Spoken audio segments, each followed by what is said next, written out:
Every few years, the Pew Research Center releases an updated study on American Catholics' belief related to Eucharistic presence. The study is often used as a bellwether in determining the commitment of Catholics to religious practice in the United States. In 2019, the report found that 7 out of 10 Catholics believe that the bread and wine at Mass are symbols of Christ's body and blood.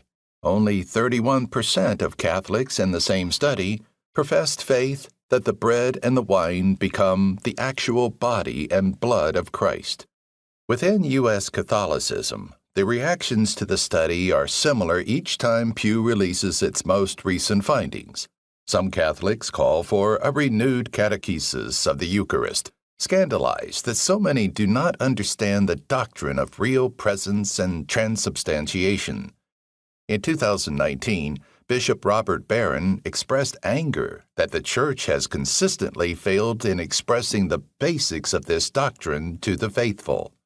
For Bishop Barron and many Catholic leaders who share his concern, the survey functioned as a wake-up call for clergy and catechists to intensify efforts related to Eucharistic catechesis.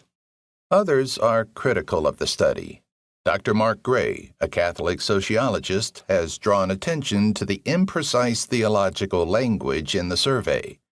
Catholics do not profess faith that the bread and wine become the actual body and blood of Christ. We declare faith in the real or substantial presence of Christ, body and blood, soul and divinity. This presence is offered to us through the species or accidents of bread and wine. The language of the poll, not taken from Catholic teaching, may have led to confusion on the part of pollsters. The actual body of Christ could have been understood as the localized body of Christ, ascended to the right hand of the Father. The pollsters, in this case, demonstrate that confusion around Eucharistic doctrine is a problem not only for Catholics, but those who work for Pew.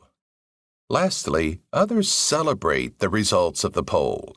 According to the Jesuit journalist Father Thomas Rees, Society of Jesus, the survey reveals that there is an outdated approach to Eucharistic theology still being handed down in parishes.